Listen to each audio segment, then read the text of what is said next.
Primeiramente, eu quero saudar os irmãos e as irmãs com a paz do Senhor. A partir de hoje, eu iniciarei um novo trabalho pela internet. Transmitirei por meio das redes sociais, do YouTube, entre outras redes de comunicação, as pregações que estão sendo feitas aqui na Sociedade de Estudos Bíblicos, acerca da qual eu falarei ao final deste sermão. Eu convido os irmãos e as irmãs para que se coloquem em posição de oração. Vamos buscar o Senhor, vamos pedir a Ele que ilumine esta pregação e que abençoe tanto a mim quanto a vocês com a palavra do Senhor, porque ela é tão importante para nós, ela é indispensável para o nosso crescimento espiritual. Precisamos deste alimento espiritual para estarmos nutridos das verdades bíblicas, das verdades reveladas ao longo das Sagradas Escrituras, para combatermos o bom combate da fé. Senhor Deus, em Tua presença, nós nos colocamos mais uma vez, em nome do Teu Filho Jesus. Te agradecemos pelo presente da vida terrena, te agradecemos pelo presente da vida eterna. Pedimos a Ti que o Teu Santo Espírito fale conosco, fale com cada um de nós, porque precisamos ouvir a Tua voz. Que o Senhor nos abençoe por meio da exposição da Tua palavra e que o Teu nome seja glorificado e exaltado.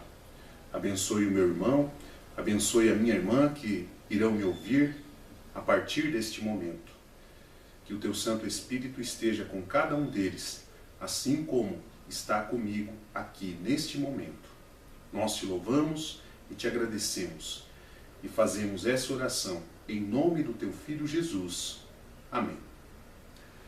Eu convido vocês para que abram as suas Bíblias no Evangelho de João, capítulo 4, versículos 16 a 26.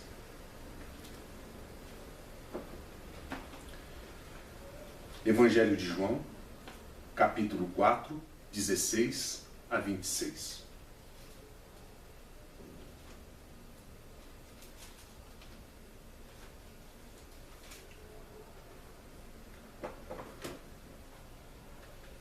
Bom, diz assim a palavra do Senhor. Ele lhe disse: vá, chame o seu marido e volte. Não tenho marido, respondeu ela. Disse-lhe Jesus: você falou corretamente, dizendo que não tem marido.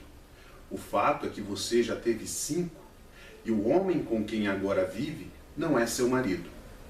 O que você acabou de dizer é verdade. Disse a mulher: Senhor, vejo que é profeta. Nossos antepassados adoraram neste monte, mas vocês, judeus, dizem que Jerusalém é o lugar onde se deve adorar. Jesus declarou: creia em mim, mulher. Está próxima a hora em que vocês não adorarão o Pai, nem neste monte, nem em Jerusalém. Vocês, samaritanos, adoram o que não conhecem. Nós adoramos o que conhecemos, pois a salvação vem dos judeus. No entanto, está chegando a hora, e de fato já chegou, em que os verdadeiros adoradores adorarão o Pai em espírito e em verdade. São estes os adoradores que o Pai procura. Deus é espírito, e é necessário que os seus adoradores o adorem em espírito e em verdade. Disse a mulher: eu sei que o Messias, chamado Cristo, está para vir. Quando ele vier, explicará tudo para nós.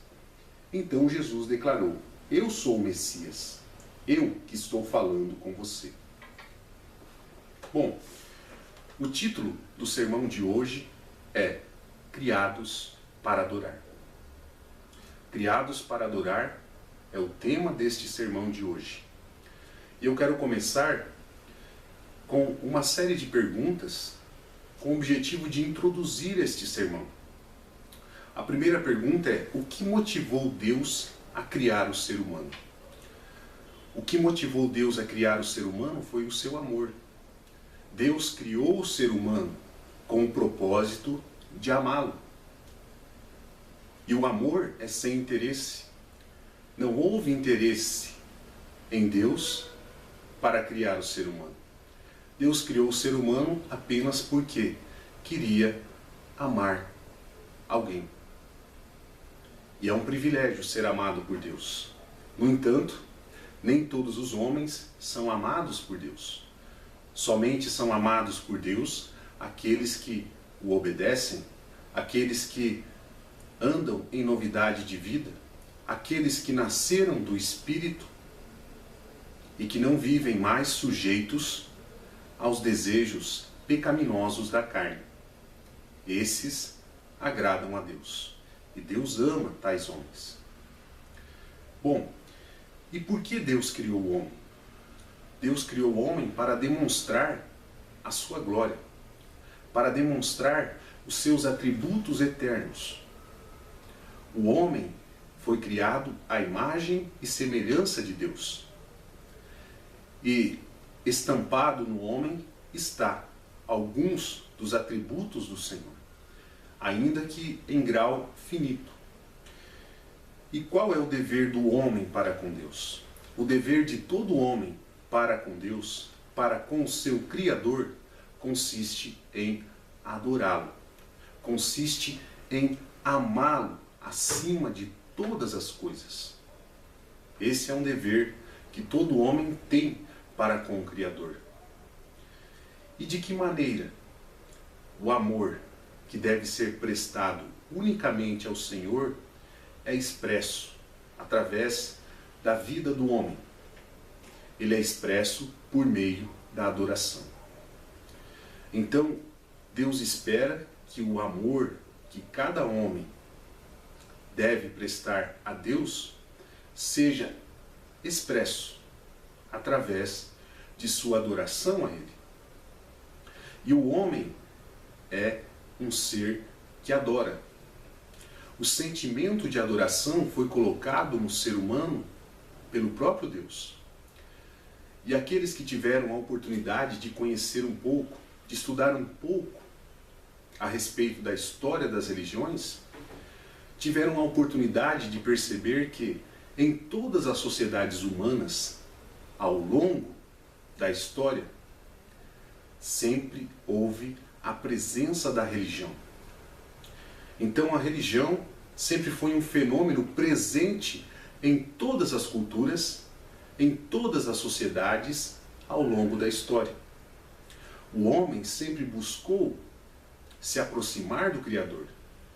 O homem sempre buscou, por meio da religião, se ligar novamente com o Criador. Aquela relação que foi perdida lá no Jardim do Éden motivou o homem, de certa maneira, a criar as religiões, a inventar as religiões, a inventar uma série de deuses. Muitas vezes, tais invenções foram frutos de uma influência demoníaca, de uma influência satânica. Mas, independentemente disso, a religião é um fato social. A religião é um fenômeno que se fez presente, tal como se faz presente atualmente, em todas as sociedades. E se fôssemos buscar uma definição alternativa para o homem, poderíamos dizer: o homem é um ser que adora. O homem deseja adorar o transcendente. O homem deseja ardentemente adorar o divino. E não apenas essa adoração é prestada a ele diretamente. Outras coisas podem substituir esse objeto de adoração, tal como a beleza. Existem homens e mulheres que adoram a beleza. Existem homens e mulheres que adoram o poder, que adoram a fama, que adoram o dinheiro, que adoram os bens materiais, que adoram, por exemplo, as ideologias políticas, que adoram a si próprios, que adoram outros homens ou outras mulheres. Portanto, o desejo de adorar está presente na alma do ser humano. E o objeto de adoração pode ser Deus, o Criador, pode ser outros deuses, mas também podemos incluir os outros objetos de caráter puramente terreno, tais como aqueles que enfatizei há pouco. Sendo assim, a adoração está presente em cada ser humano. O ser humano deseja adorar. Ele encontra sentido ao prestar adoração a algum ser de ordem terrena, a alguma coisa de ordem terrena, ou a um ser de ordem transcendente, de ordem celestial. E a mulher samaritana está apresentando aqui uma questão muito presente nos dias de Jesus. Ela pergunta aqui no versículo de número 20, os irmãos podem me acompanhar na leitura. O texto diz assim: nossos antepassados adoraram neste monte, mas vocês, judeus, dizem que Jerusalém é o lugar onde se deve adorar. Percebam vocês, a mulher samaritana está apresentando para Jesus um problema acerca do lugar que se deve prestar culto a Deus. Qual é o lugar correto que devemos adorar a Deus? Ela está perguntando. Samaria era a capital do Reino do Norte. O Reino do Norte e o Reino do Sul antes faziam parte de Israel. E eles se dividiram, tanto o Reino do Sul quanto o Reino do Norte, mais precisamente no ano de 926 a.C. Neste ano houve uma divisão em Israel. De um lado, o Reino do Norte, do outro, o Reino do Sul. Depois de algum tempo, Samaria se tornou a capital do Reino do Norte. Em 722 a.C., o Império Assírio conquista o Reino do Norte e leva cativo a quase totalidade dos judeus. E para substituir o povo judeu deportado para a Síria, o rei do Império Assírio envia outros povos para colonizarem aquela região no Reino do Norte.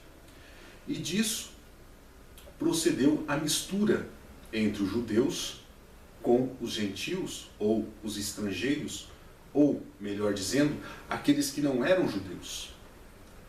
E os samaritanos surgiram dessa mistura. Portanto, os samaritanos nada mais eram do que uma mistura étnica entre os remanescentes do povo judeu, que ficaram ali no Reino do Norte, e os povos provenientes de outras partes do Império Assírio.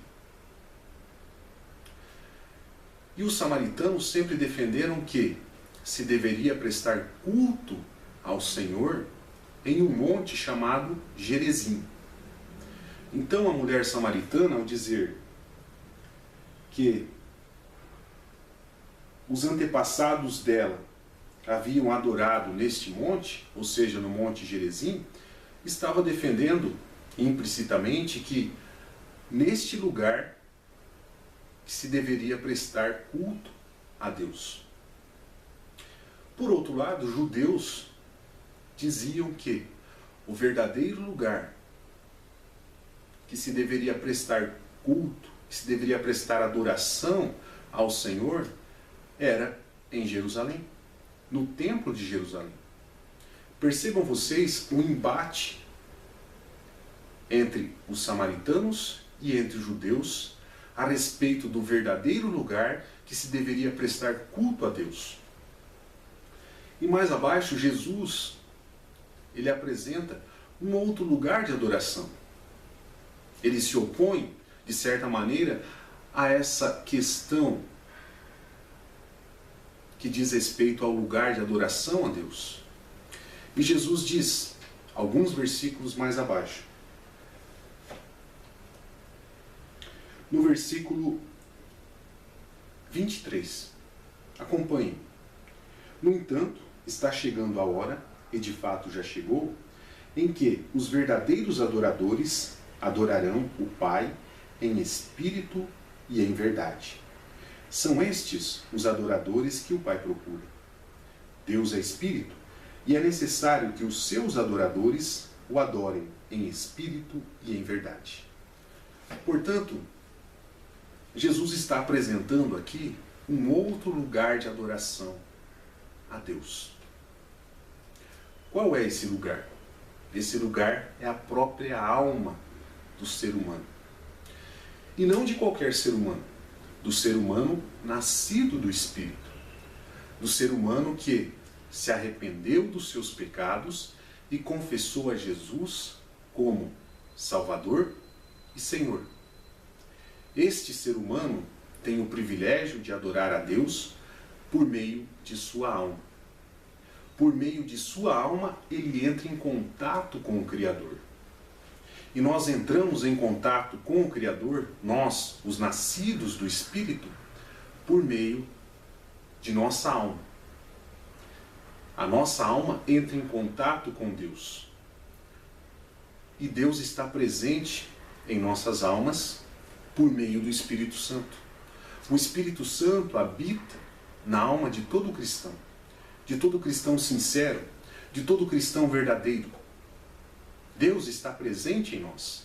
O Emanuel, o Deus conosco, se faz hoje presente por meio do Espírito Santo.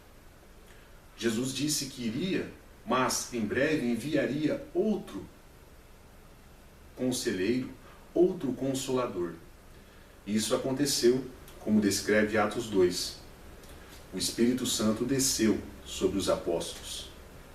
E o Espírito Santo continua pousando sobre as almas de todos aqueles que confessam a Jesus como Salvador e Senhor e que, ao mesmo tempo, se arrependem de seus pecados. Então a mulher samaritana está obtendo uma resposta inesperada da parte de Jesus. Jesus diz a ela: está chegando a hora, e de fato já chegou, que os verdadeiros adoradores adorarão ao Pai em espírito. E são esses adoradores que o Pai procura. São esses adoradores que Deus está procurando desde os dias de Jesus. Me preocupa bastante o fato de hoje, fazem poucos dias, que inauguraram um templo, uma réplica ampliada do templo de Salomão. E a minha preocupação é legítima porque os líderes desta grande denominação estão espalhando entre os membros a ideia de que Deus habita naquele templo, no templo de Salomão, ou na réplica do templo de Salomão. Isso é preocupante porque tal modo de pensar pode levar os membros desta denominação à compreensão de que Deus habita no templo e não neles próprios. Isso é um regresso indevido ao passado.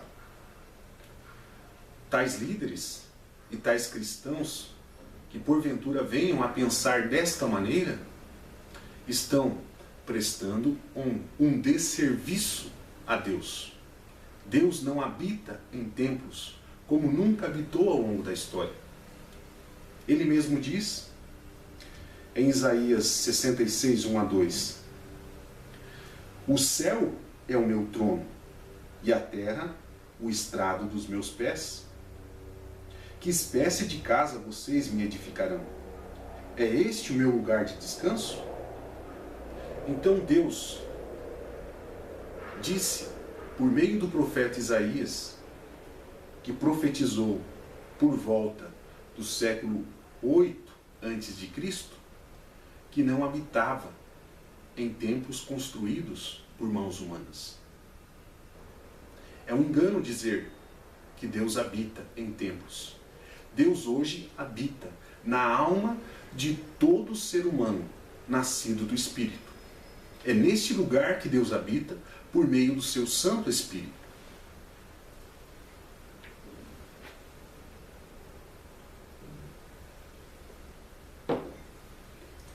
Portanto, é um regresso indevido ao passado dizer que Deus habita em templos. Deus está dizendo para a samaritana justamente o contrário disso. Os adoradores irão adorar em breve ao Pai em espírito, na própria alma. E qual seria a forma correta de adorar a Deus? Jesus responde. No versículo de número 23, ele diz: em verdade. Então, a verdadeira adoração que deve ser prestada a Deus não pode ser mentirosa, não pode ser falsa, não pode ser hipócrita, não pode ser mecânica. Nós adoramos a Deus através de nossa alma. E ao adorarmos a Deus através de nossa alma, precisamos adorá-lo em verdade. Não pode haver falsidade em momento algum. Nós precisamos adorar ao Criador em verdade. E eu chamo a atenção dos irmãos e irmãs para uma palavra muito usada, que se chama sincero. Quero me reportar um pouco a história desta palavra, como ela surgiu. Os vendedores de vasos de cerâmica no mundo antigo, isso entre os romanos, iam para a feira, as várias feiras espalhadas por todo o Império Romano, com o objetivo de vender os vasos que eles haviam produzidos. E os compradores vinham até essas feiras e dirigiam a tais vendedores de vasos a seguinte pergunta: este vaso é com cera ou sem cera? Se o vendedor fosse honesto, ele diria: este vaso é sem cera. E de fato era. Depois que ele chegasse em casa, ele constataria que de fato aquele vaso era sem cera. Por outro lado, os vendedores vigaristas, os vendedores desonestos, diziam igualmente que este vaso era sem cera. No entanto, o vaso continha cera. E por que este vendedor fraudulento vendia esse vaso com cera? O vaso de cerâmica, quando era produzido, alguns deles continham rachaduras. E essas rachaduras eram preenchidas com cera de abelha. Então o vendedor passava cera de abelha a fim de deixar esse vaso perfeito. Mas esse comprador, ao adquirir o vaso e ao chegar em casa, o colocava exposto ao sol. E os raios solares derretiam, depois de algum tempo, esta cera. Aí apareciam as rachaduras do vaso. E esse comprador enganado constatava, por meio disso, que o vaso não era perfeito. Então a palavra sincero é derivada de uma palavra latina que se chama sine cera. Então, sem cera. A nossa adoração, que precisa ser prestada ao Senhor, deve ser sincera. Não deve haver cera na nossa adoração ao Senhor. Não deve haver a cera do pecado. Não deve haver a cera da hipocrisia. Não deve haver a cera da mentira, da falsidade. A nossa adoração não pode ser mecânica. A nossa adoração a Deus precisa ser pura, precisa ser santa. E essa adoração agrada a Deus. E aquele que assim o faz é chamado pelo Senhor de um verdadeiro adorador. E quais são os modos de se adorar a Deus? Existem várias maneiras que o homem nascido do Espírito tem ou dispõe para adorar a Deus. E eu convido você, irmão, você, irmã, para que abram as suas Bíblias no Evangelho de Lucas 10, 27. Evangelho de Lucas 10, 27.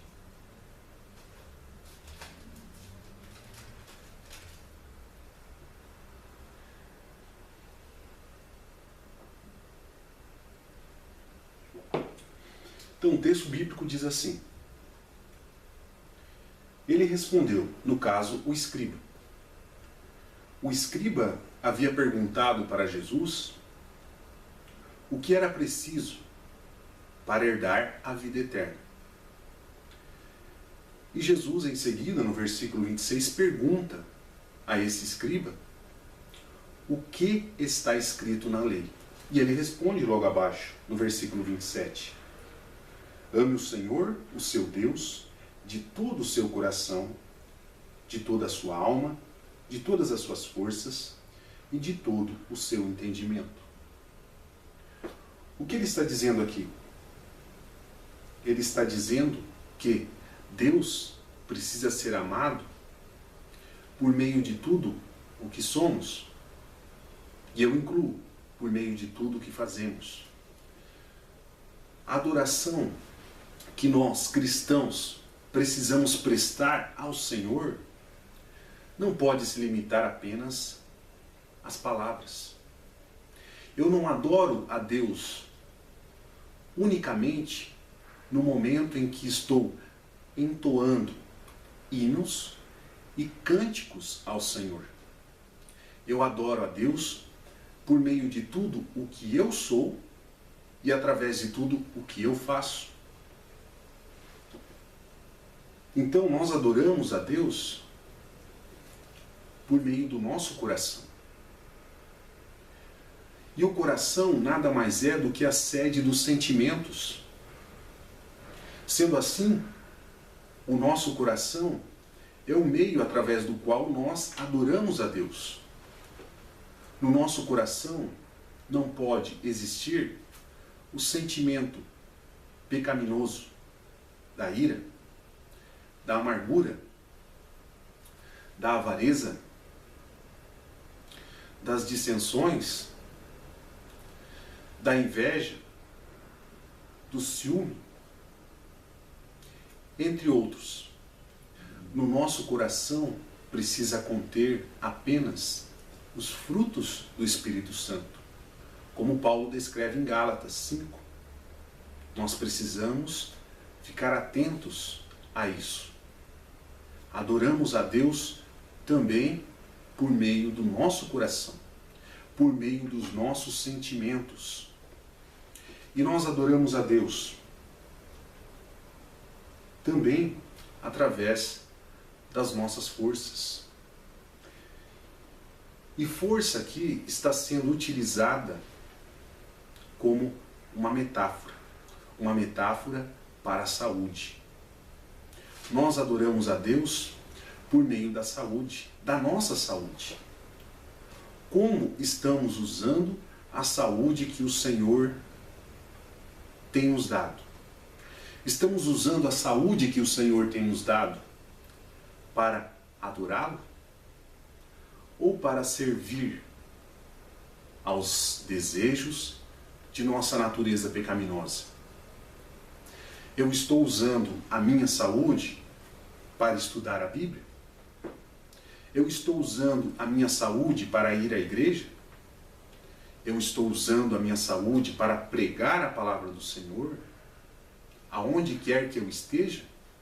Ou eu estou usando a minha saúde para ir, quem sabe, em uma balada, em um prostíbulo, ou para outras coisas pecaminosas? Para que eu estou usando a minha saúde? Se eu estiver utilizando a minha saúde de maneira santa, eu estarei adorando ao Senhor. Mas, se eu estiver utilizando a minha saúde de maneira contrária a Deus, de forma contrária à vontade do Senhor, para o pecado, eu não estarei adorando a Deus. E neste sentido, eu serei um falso adorador. Eu serei um adorador mentiroso. E nós adoramos a Deus também por meio da nossa inteligência. O homem é um ser racional. A razão é uma das qualidades da alma humana. E nós precisamos empregar essa faculdade chamada razão para glorificar a Deus. A nossa inteligência precisa estar a serviço do Criador. E nós adoramos a Deus por meio dela, ao utilizá-la de maneira correta, de maneira santa, de maneira verdadeira. A nossa inteligência não pode ser empregada para atender aos desejos pecaminosos de nossa velha natureza. A nossa inteligência precisa ser empregada para adorar a Deus, para buscar a santidade, para buscar conhecer a palavra do Senhor, a vontade do Senhor, tal como revelada nas Sagradas Escrituras. Aqueles que assim o fazem estão adorando a Deus através da inteligência que o Senhor concedeu a cada um de nós. Como você tem utilizado a inteligência que Deus tem te dado? Como você tem utilizado a saúde que o Senhor tem te dado? Como você tem vivido no que se refere ao âmbito dos sentimentos? Os seus sentimentos são puros, são santos ou são pecaminosos? Se a resposta for positiva, você está adorando a Deus por meio da sua saúde, por meio da sua inteligência e por meio do seu coração. E o homem também adora ao Senhor por meio do seu corpo, através dos seus olhos, da sua boca, através dos seus ouvidos, através das suas mãos, dos seus braços, dos seus pés, das suas pernas. O nosso corpo é igualmente um meio por meio do qual nós adoramos a Deus. E os nossos comportamentos são igualmente um meio de se adorar ao Criador. Nós adoramos ao Senhor através de tudo o que somos e de tudo o que fazemos. Esse tipo de adoração é o que eu chamo de adoração global. O homem precisa adorar a Deus, e me refiro ao cristão, me refiro ao homem convertido a Jesus Cristo, de forma global. Se a sua adoração não é prestada de forma global, você não é um verdadeiro adorador. Você é um falso adorador. E precisamos buscar adorar a Deus de forma global. Ele se agrada daqueles que o adoram em verdade. E a verdade precisa estar presente em cada uma das áreas que eu apontei há pouco.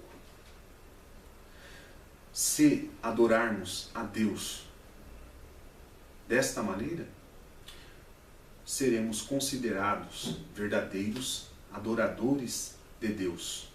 Seremos considerados pelo nosso Pai Celestial como adoradores íntegros, adoradores sinceros, adoradores verdadeiros, como disse Jesus no texto. Convido vocês para que abram novamente suas Bíblias no Evangelho de João 4:16.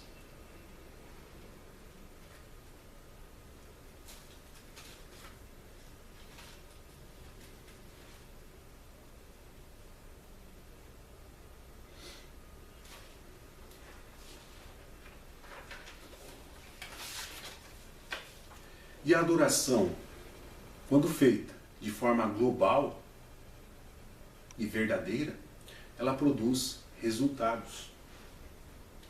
E o primeiro resultado da adoração feita de forma global e verdadeira diz respeito à glória de Deus. O homem foi criado também com o propósito de adorar ao Criador, com o propósito de glorificar ao Criador através de tudo aquilo que Ele é e por meio de tudo aquilo que Ele faz. Paulo diz na Epístola de Coríntios, primeira Epístola de Coríntios, 10:31, que precisamos adorar a Deus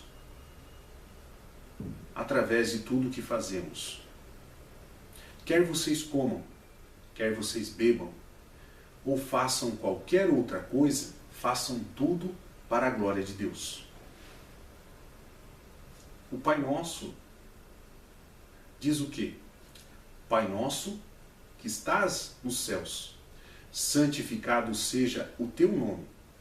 Como nós santificamos o nome de Deus? Nós santificamos o nome de Deus na medida em que o adoramos de forma global. Todos os nossos comportamentos precisam ser luz. Se eles forem luz, as pessoas que estão ao nosso derredor irão perceber que somos verdadeiros filhos de Deus. E os nossos comportamentos engrandecem o nome do Senhor. Os nossos comportamentos honram o nosso Senhor, adoram ao nosso Senhor.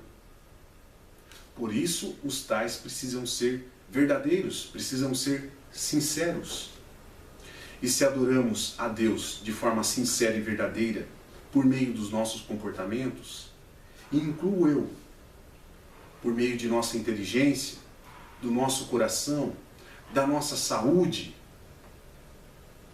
do nosso corpo, nós estamos sendo verdadeiros adoradores. E são esses os adoradores que Deus procura, como diz o texto. Deus é Espírito e é necessário que os seus adoradores o adorem em espírito e em verdade. Então são esses adoradores que Deus, sendo Espírito, procura.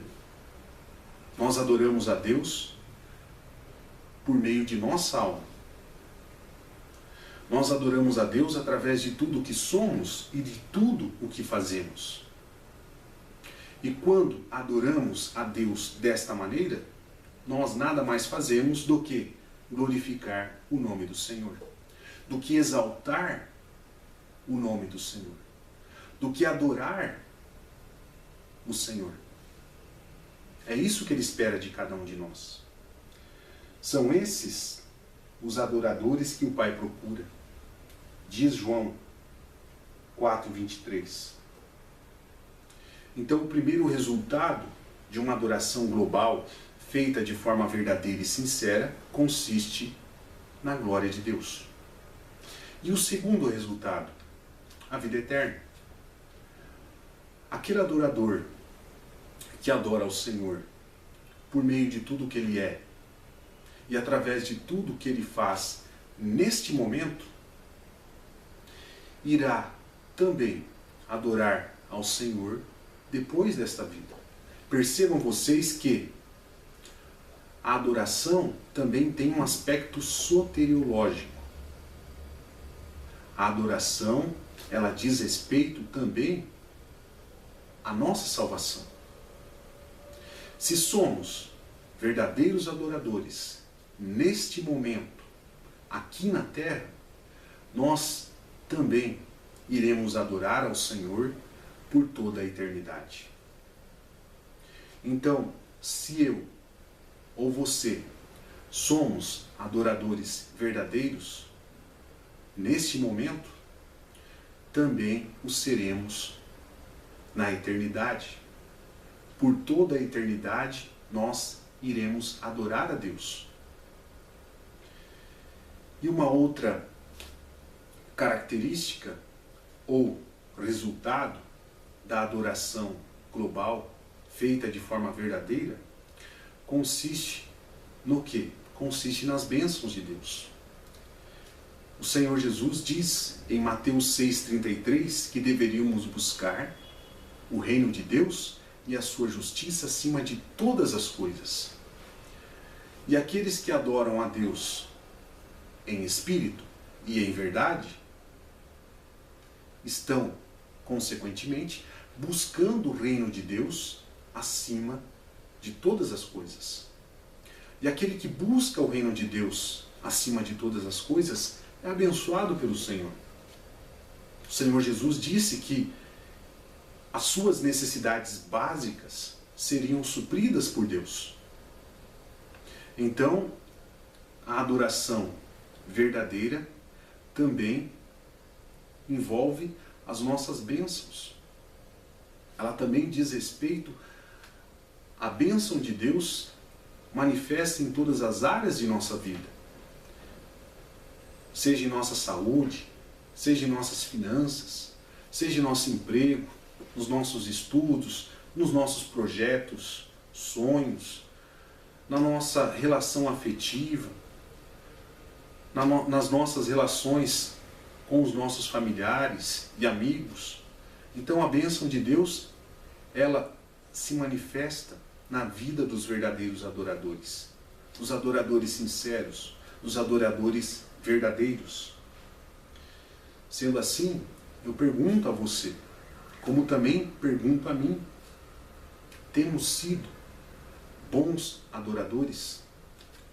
Temos adorado a Deus de maneira sincera, de maneira verdadeira?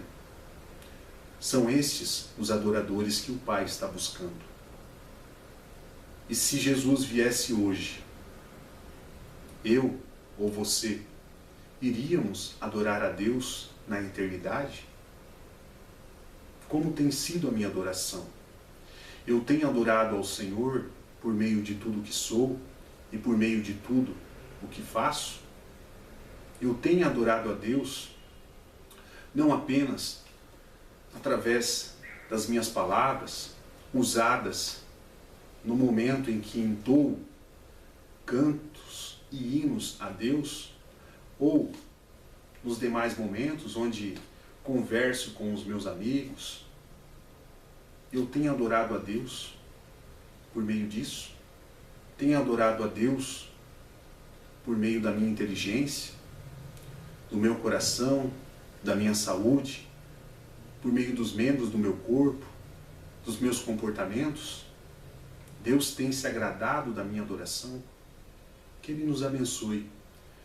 Que o Seu Santo Espírito, que em nós habita, nos ajude a sermos verdadeiros adoradores do Senhor. Que Ele nos ajude a perseverarmos na adoração sincera, na adoração verdadeira, feita de forma global. Porque não adoramos a Deus apenas no momento em que estamos na igreja, cantando hinos ou cânticos. Nós adoramos a Deus o tempo todo, através do que somos e através do que fazemos. Eu convido você, irmão, você, irmã, para fazermos mais uma oração, pedindo ao Senhor bondoso que nos ajude a sermos bons adoradores, a sermos adoradores verdadeiros, pois o texto diz que são estes os adoradores que o Pai procura. E nós temos o privilégio de adorar ao Deus verdadeiro e de forma verdadeira. Algo que as sociedades que tiveram religiões ou que adoravam a deuses errados, a deuses falsos, não tiveram. Nós somos privilegiados e adoraremos a Deus aqui na terra e em nome de Jesus também nos céus. Curve a sua cabeça, irmão. Curve a sua cabeça, irmão. Vamos orar ao Senhor. Nosso amado e bondoso Pai, nós te louvamos, porque a Tua palavra, ela fala conosco. O Teu Santo Espírito ainda fala por meio das Sagradas Escrituras, por meio dos textos sagrados.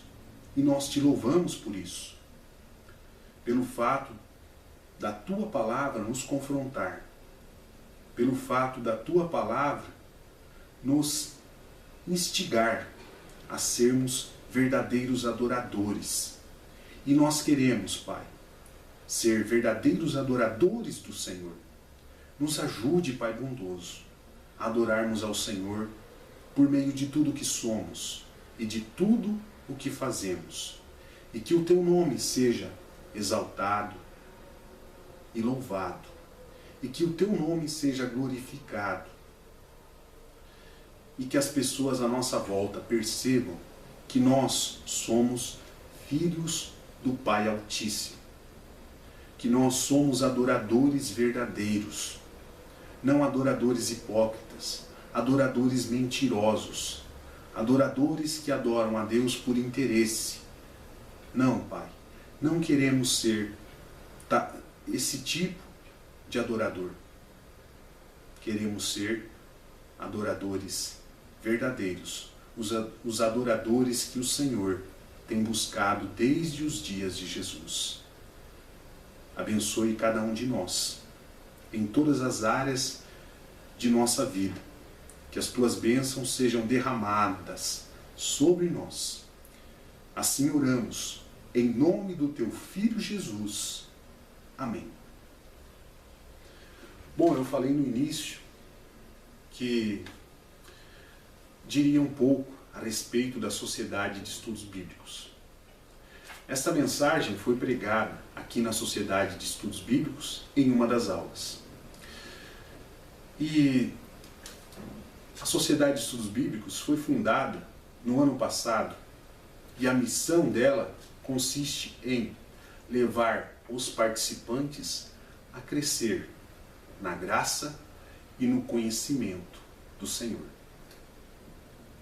Uma distinção entre crescer na graça e crescer no conhecimento. O cristão que cresce na graça experimenta o mundo de Deus. E a palavra do Senhor diz que precisamos crescer na graça. No entanto, ela também nos diz que precisamos crescer no conhecimento. E por meio do crescimento no conhecimento, eu compreendo o mundo de Deus. E o mundo de Deus está expresso em cada um dos textos sagrados.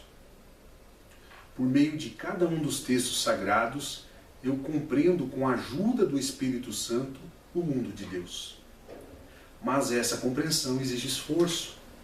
Essa compreensão exige estudo, exige dedicação. E é isso que nós fazemos aqui na Sociedade de Estudos Bíblicos. Nós buscamos crescer na graça e no conhecimento do Senhor. E atualmente eu estou lecionando um curso que se chama As Parábolas de Jesus. Jesus contou mais ou menos 50 parábolas.